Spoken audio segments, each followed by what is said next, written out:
This podcast is sponsored by Oracle. The world is changing at a rapid pace, forcing organizations to evaluate and redesign the employee experience. Introducing Oracle Me, part of the Oracle Cloud HCM. Oracle Me is the only complete employee experience platform that empowers talent to connect, grow, and thrive. Built natively as part of the end-to-end HCM system and working across multiple business channels, Oracle Me gives business leaders the power to create tailored experiences by better understanding each employee, personally and professionally, to meet them where they are and take them where they want to be. To learn more, visit oracle.com/employee-experience.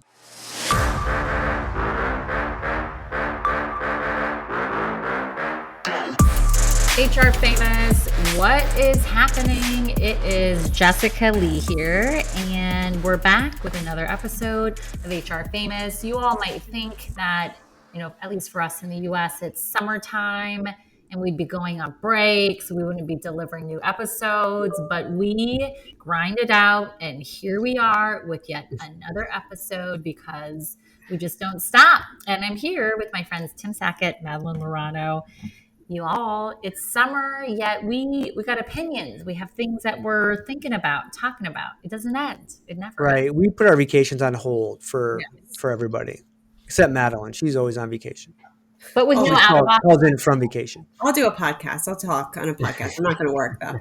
I'm just joking. I mean, this may be a break from like our families anyways. Like, let's just hang out and talk. I mean, this might be more relaxing than chasing down children or doing their laundry. I know. We're actually heading out to Cayman in like end of July, early August for a little bit. So that'll be fun. Even though it's not like great weather there, we just need to go do some house stuff and, we'll have fun regardless. So it's going to be hot. It's summer. It's hot anywhere. So I'd rather be on the ocean if it's going to be hot.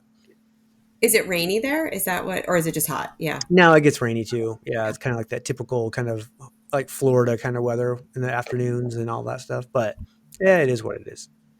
I need to talk to you, Madeline, about vacationing in the north because I actually wanna like go up north, like northeast for beach holidays because it's just too hot in the south, and also I don't know if we want to be in the south, but to like Maine, Boston, good. You're the Cape Cod, or yeah, no, that's what I was thinking. Like I want to go to Cape Cod, or I don't know, just it's not as hot. I think we're gonna drive somewhere up north in August, but I need to come up with a plan. I need some intel from you. Yes, let me know. I mean, I love Cape Cod and I love warm weather. So I'm a little bit biased too, because whenever summer comes, I don't want to go to like Maine. Like people love going to Maine, but I'm like, I don't want to be cold. This is my warm time. So I don't want to go. Maine is like 20 degrees colder than Boston. Jay, we're renting a house on Lake Michigan, like in August for a week. Because it's again one of those, it's fresh water, like giant beaches, like it's amazing too to be on that side of it. A lot of people love to go to the Great Lakes. Yeah, definitely. I like the lake life. I love the lake life. It's like boating, like swimming. It's I agree. But Tim, I wonder, do you ever feel like, I'm going to Cayman? Like, you're so like you've earned it. I love that you say Cayman because that's exactly how it's pronounced. Like everyone says Cayman in the U.S., but it's Cayman. So. Right, it's Cayman. I try. Also, it's like sometimes I can't get Cutter out right. I want to say Qatar, but Cutter. Do you ever feel like, I'm so like cool? Look at my glamorous life. I'm going to Cayman, or do you feel like? It doesn't feel glamorous because, again, it's all investment like stuff, right? So, like other people are. We're going down there to put work into it, so that other people can rent it. It's less glamorous than what it appears for sure. I was going to message you because the Ritz-Carlton in Grand Cayman always has this annual cookout where like famous chefs, Jose Andres and others, like do this really like spectacular like cook off with each other. And so it's like your best chefs across America who, show everyone what they've got. I don't even know actually how much the tickets are, but we should see if you're going to be there because I don't know, maybe I can get out. Yeah. Last time I told you, they redid the rooms there during the pandemic. So when I was there last time, I got kicked out of my own house because we had a renter coming in. So I went and stayed at the Ritz, and it's just they just do an amazing job there. It's They ridiculous. do an amazing job. It's true, but we would also correct you to say it's the Ritz Carlton. The I Ritz know. is there's a Ritz Paris. Ritz is a Ritz cracker. We're not Hmm. Yeah, no cracker. the Ritz hyphen Carlton. RC. RC, that's right. We're particular about that. All right. So I'm going to keep picking on you, Tim, today. Is this the pick on Tim day? Maybe. So for our HR Famous audience, Tim texted something to Madeline and I, and and actually, first, the thing that I won't pick on you about is these candles, which I love from this company. It's called it's called Coffee, and I always forget what it's called. We'll put a link in the show notes, but they have like these clever candles and coffee mugs that have like messages that are really It's inappropriate. coffeeandmotivation.com. Coffeeandmotivation.com. Yeah. Like I actually gift people stuff from this company, and the one candle I always purchase is this one that says look at you getting promoted and shit, because I just think it's such a good candle. Like Yeah. what else do you need to give someone when they're getting promoted? Hmm. But you happen to share some. One was you work harder than an ugly stripper, and Madeline, that candle, little do you know, is on the way in the mail to you. Working hard on your reputation. So I definitely would send that one to Madeline. She definitely works harder than an ugly stripper. I love it. The other one was Chance made us coworkers, crazy psycho shit made us friends. Which I love. Anybody in HR could have that one. It's so good. It's so There's good. so many good candles, and actually, I've heard that people really like the scents and that they're good quality candles. But the thing is, Tim, you said you just bought these for your work wives, and I was like, wait a minute, you are like the owner, like president, CEO, chief executive officer, All executive of those. and Yeah. all of the titles of your own company, and you have work wives, and I'm like, isn't that just some like, I don't know, favoritism in action? So tell us, please explain yourself. How is it that like as like the boss, you can't play favorites? How does this work that you have work wives? I think it's proximity and time, right? So both of these women have been working with me literally with feet away. Like one of them is right next to my office, and then the other one's right next to her office. Bring her in, And right? so, huh? Bring her in. Right? Yeah. No, they're only one of them's here right now. Anyways, so but like we've been working together for 10 years, gone through a lot of ups and downs, and having kids and marriages and just all of that stuff in life. And I rely on them like with everything. So it's one of those things that and when they make jokes about it, right? And so and the funny part is one of them, her husband's actually like a big golfer, and I love to golf. So him and I will golf all the time together. So like I'm golfing with my work wife's husband, um, and so yeah, like I think everybody tends to have like I remember even when I was at Applebee's, I had a work wife there that we ended up traveling all the time together, and same thing like marriages, kids, like all these kind of things that you go through in life, and you spend so many hours together, like you just end up having. It's kind of like you and Katie now, Jay. Like he tells me, like Chris tells me, is like that you've moved up the food chain. No, but I think the difference is like you're in charge, right? Like I can't have a work wife or work husband amongst like my team. And so that's why I'm like, how does that work? I don't know. Am I the only one, Madeline, where I'm like, Well, they would tell you that they run the place, so like I don't think they think that I'm above them. like Maybe do it's other have the people work that's know? being due too. What Oh, was for sure. Yeah, I think everybody knows, but like I don't. Again, like no one. I mean, they're like I only have like a handful of direct reports, which there are two of. So for the most part, like they have people reporting to them. So I don't think there's a concern of me showing favoritism towards my own direct reports. So Interesting. Well, okay. What you are bringing up though, and Madeline, I'm curious how you approach this. Like, I can't really talk to my husband about work. He doesn't know what I do, and he doesn't want to hear about it. And then like some of my friends, like they're like not corporate people, so they don't get what I do either. And like to Tim's point, you do need like those people in your life. Yeah. But like when you're like, who are your work wives, work husbands? So it's weird because started Aptitude like almost 8 years ago. And before that, I worked for companies. Yeah. So I worked for companies. I had other analysts that were my work husbands and her work wives. And, and that's changed now because it's now me and there's like a couple people that support Aptitude.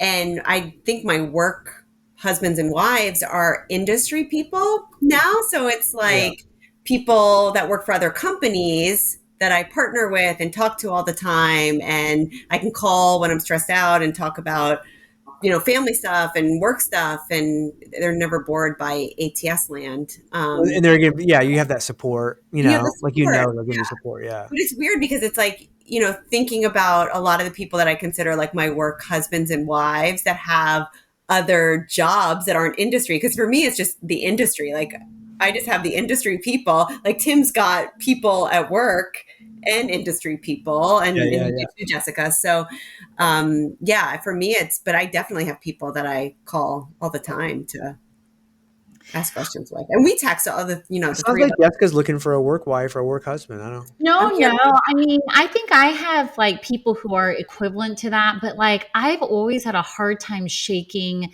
like growing up in HR and working for HR people like when I was like growing up, where they were like, you can't be friends with people. You're in HR, so you can never be friends with people.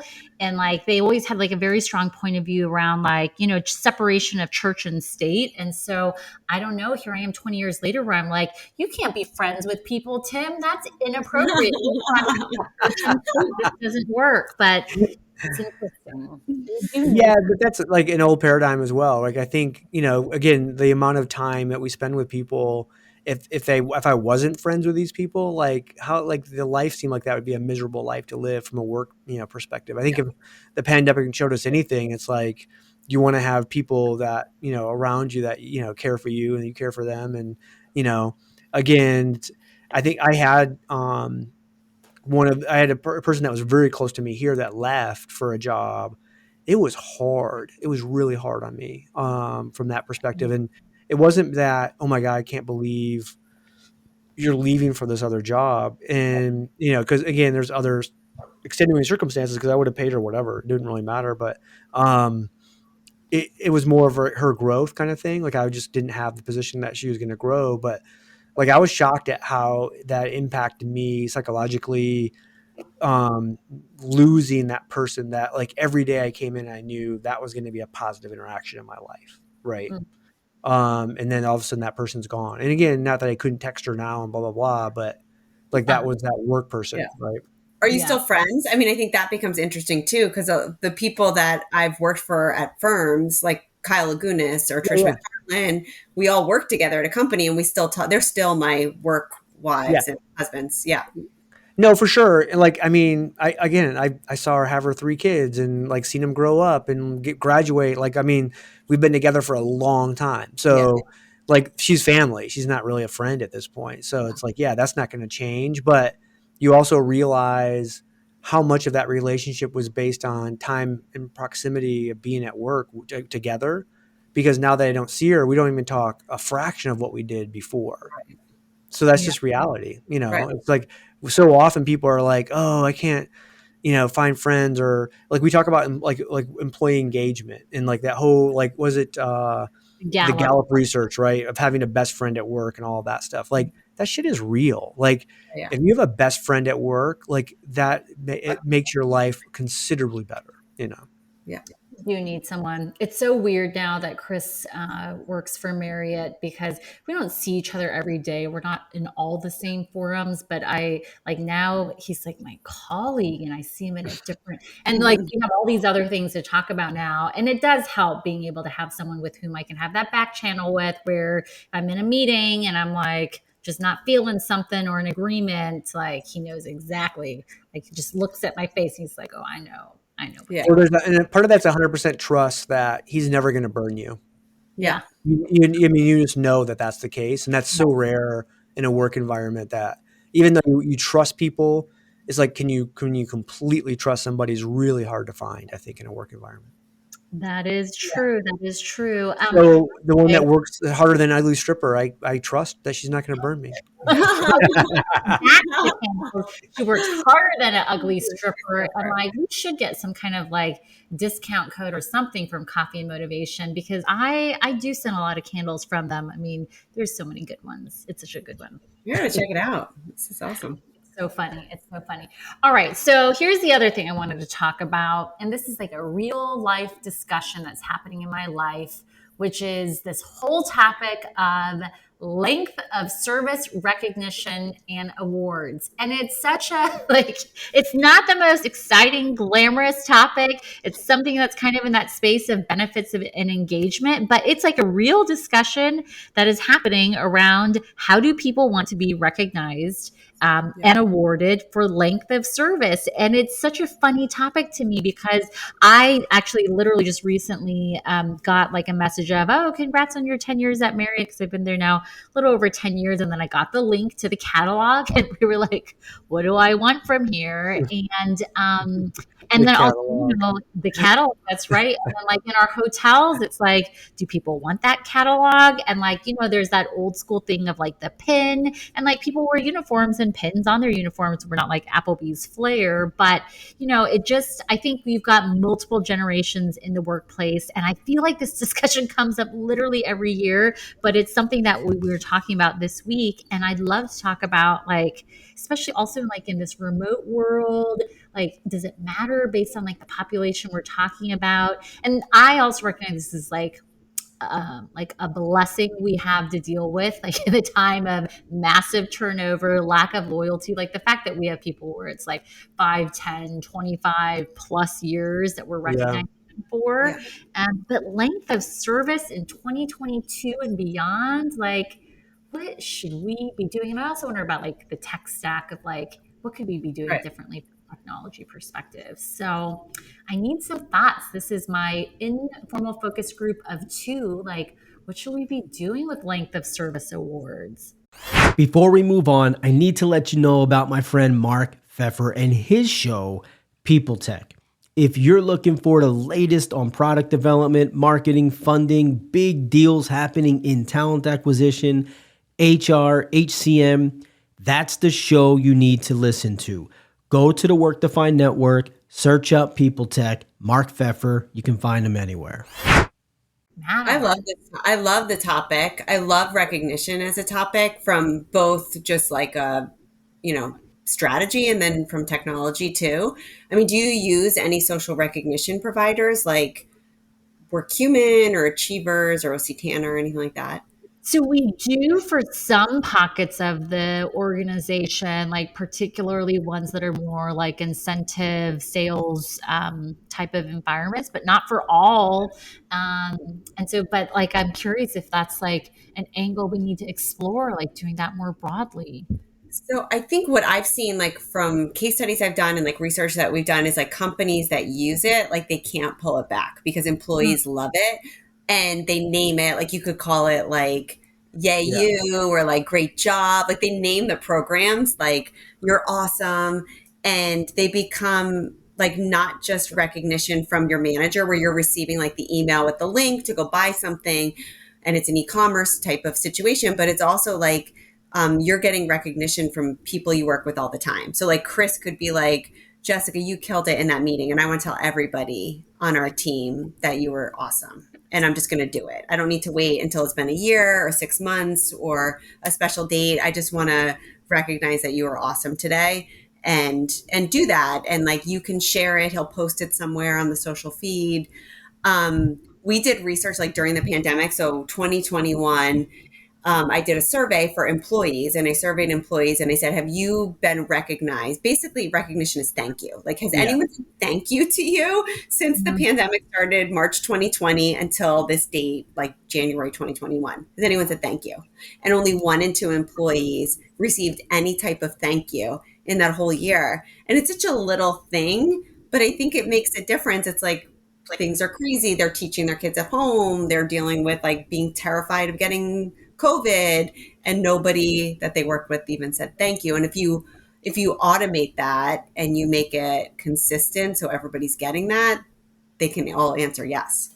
Yeah, I do love like the nudge technology part of that, where if you're a hiring manager and the last thing socially that you posted about an employee was 90 days ago or whatever, right? Whatever that you put in there, because it helps. Because sometimes as leaders, you forget, like you're working with certain things. All of a sudden, like, oh gosh, like I haven't said thank you to Madeline in 90 days. Like that's ridiculous. But sometimes we need that nudge to kind of help us remember. So I think there's a part of that on the social recognition side. I also, Jay, think like you have to formalize a little bit of it as well. I always take a look at it from the standpoint of what's your average retention rate across different levels. Because like it's easy to go 5, 10, 15, 20, whatever. But if your average retention is like 1.7 years, how many are really Unattainable. we're having so much discussion around less than 1% of our population that's ever going to get this. Like that seems a little crazy to me. And then when you really take a look at it, you say, okay, let's say we went up to like 25 years and then you went 30 and 35 and blah, blah, blah. Probably when you get to 25 or 30 or whenever that is, because you guys are a big company, anybody above that is probably a small number. So maybe let's say it's 100 people, 500 people, 250, whatever that might be. At that point, I think you have to do formal recognition every single year above whatever that highest point is. Like if you get to whatever, let's say you say, hey, we're going to recognize the top 100 or 200 people in our company, and that threshold is 30 years. So that means 31, 32, 33. Every year you're doing something, recognizing them socially within the company and maybe giving them something. Maybe it's, just, again, it doesn't have to be big, but I think because those are big events, there's almost nobody that's going to make that. So we go, oh, we recognize you at 30, but then you retired at 34. And we didn't really do anything between 30 and 34, like 4 years. Like it just seems weird, right? And then like, what do you do? When's the big one? Is it 25 years? You get the Rolex kind of gold watch, whatever. All of those kinds of things I think is always interesting. I also love the aspect of some of that, the newer kind of recognition software of giving every employee 100 points, and maybe those points equal $100 or whatever. And then say, hey, throughout the year, you can use these to recognize coworkers, supervisors, anybody in the company that you think is doing a great job, whatever. You have all these different ways to do it. You can give somebody $5 Starbucks gift card or whatever. Like everyone always thinks like, oh, are people just going to give it to their friends and it's going to be, it's going to be gamed.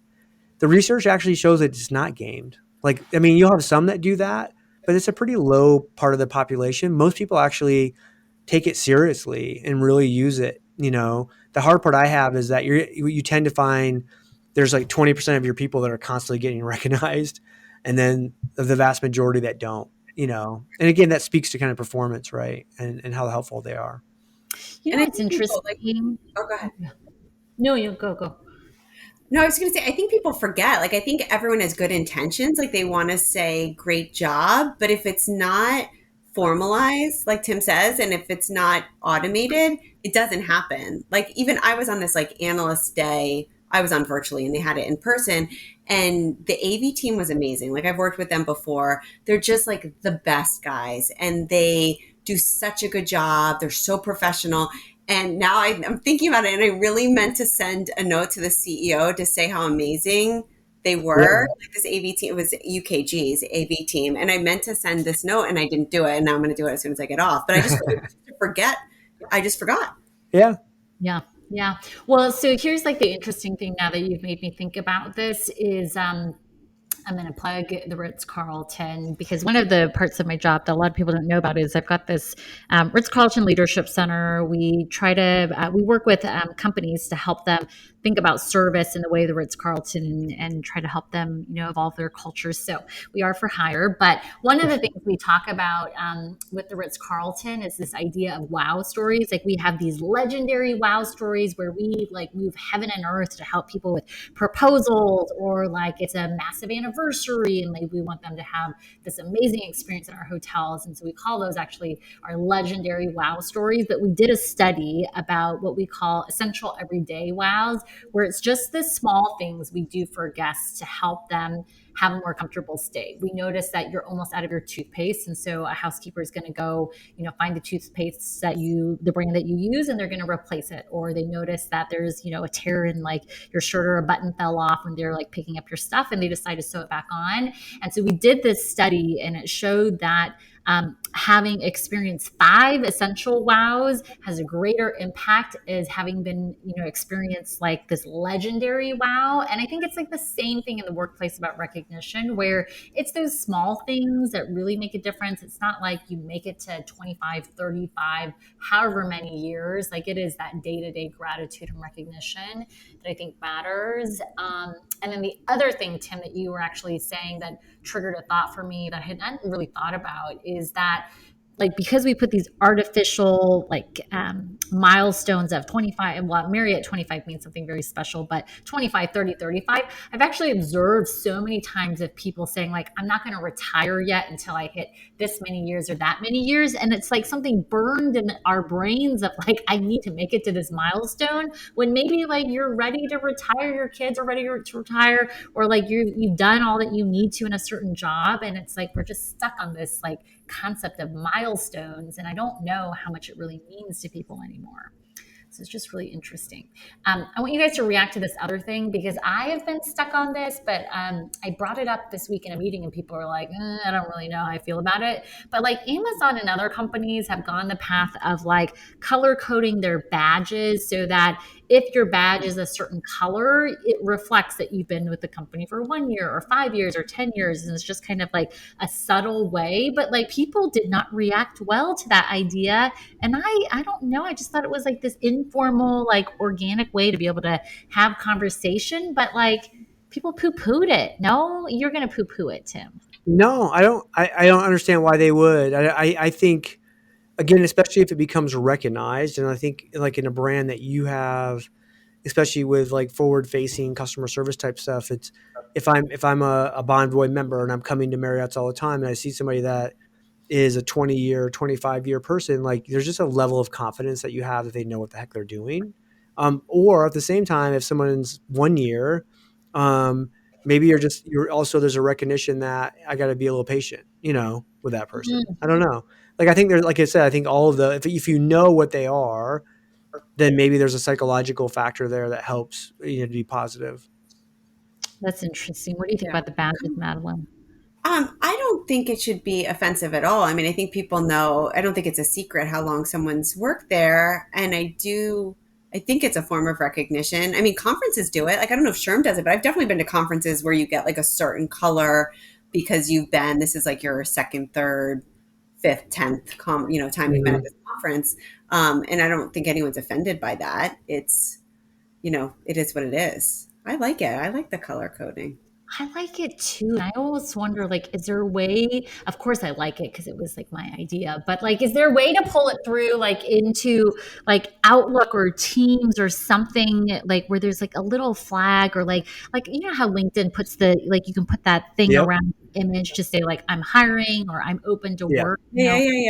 Because I feel like there's a sense of pride, and I don't know if it's that like we have long tenured people who are like, I don't want to appear like I've been, here Old. forever.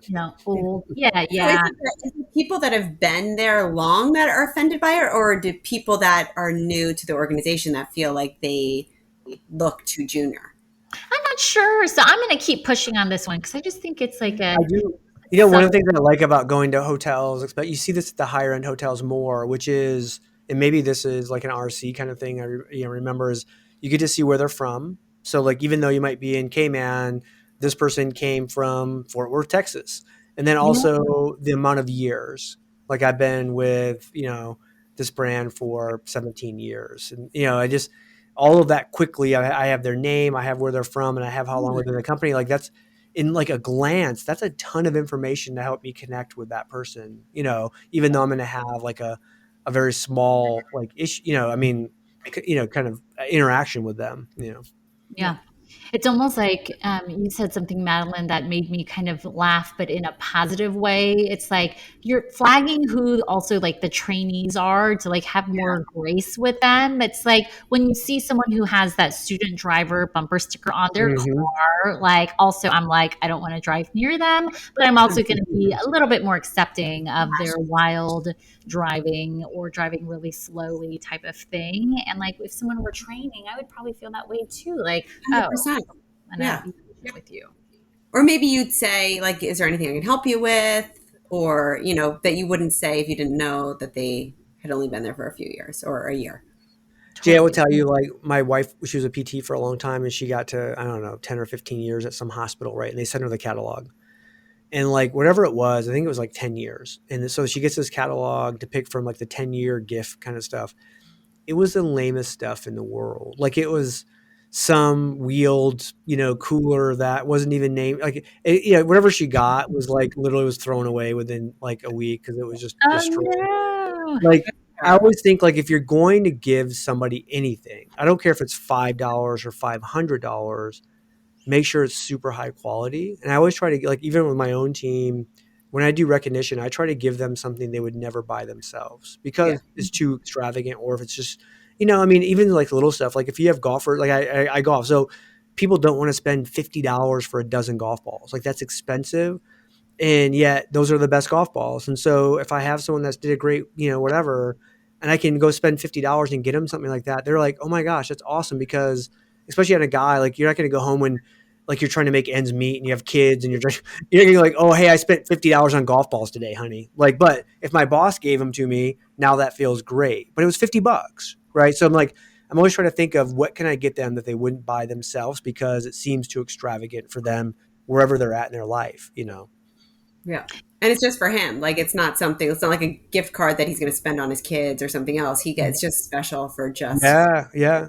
And, yeah. some of the like the awakenings I had around like giving cash to, and again, this is awakening in both ways. Was I think at one time we gave like a bonus, and someone was like, "Oh, now I can pay my bills," and it was Yeah. like, oh, like a gut shot. Like I just gave you something to be extra, and you're going to use it to pay your bills, which means I'm not paying you enough. Like something's not right, or Right. you're terrible at finances, which is more the case. But um, let me get you a money manager. But no, I hate that. I mean, because I think that's one of those things too, where you're like going, oh, great. It's not really, I think we have so many employees that are like living, we know in America, 60% of people live check to check.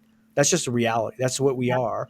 So in any of our companies, we have people living check to check. And then we go, oh, you've been here with us 25 years. Here's a catalog. Pick out what? Like a wireless speaker from Bose. And you're like, they're just like, I really just need to pay my electric bill. And that's just a reality. Yeah, yeah. No, I agree. I think the worst thing you can do is the cake, like the anniversary cake. Like everyone that's been here for 5 years, come to the cafeteria now. We got a cake from. Yeah, it really knows like 3 people. Yeah. I want to go eat the cake. I like the cake, maybe not as the recipient, but as like someone who's looking for a snack. I'm like, yes, happy anniversary, Yeah. John. Yeah. Great, you Yeah. cake. A cake step, maybe just Friday cakes, just in general, and then anniversary something different. Years of service, something different. Friday cake. I did work for a company once where every Thursday we had pizza and beer at 4 o'clock, and I loved that. If we had Friday cake, that could be like a new way to get people into the office, like Friday cupcakes. Friday cupcakes. Yeah, because cake now with COVID, you don't Like want 3 o'clock cupcakes, like from like sprinkles, like make it, yes, crumble. Yeah. yes. But well, Madeline's right though. We don't want to do cakes because it's just too much community food, which is why it's the death of the potluck. And like also, like at a kid's birthday party I went to, like they have these things now where like you don't blow out the candles because you don't want your spit flying everywhere. They have like these like machines or these like hand things where you like basically you fan the candles out because we don't want your spit everywhere. Our children's lives have been ruined by COVID. So he's like, hey, use the fan. Hey, Luna, use the fan to put the candles out. Then you and your friends go out in the playground and lick each other and lick the slide and like. Exactly. It's horrible. Tim, the other thing that, someone would never probably buy for themselves is a candle that says you work harder than an ugly stripper. So No one buys that for themselves. They're not going to give it to their no. kids. They're going to keep it for themselves. Yeah.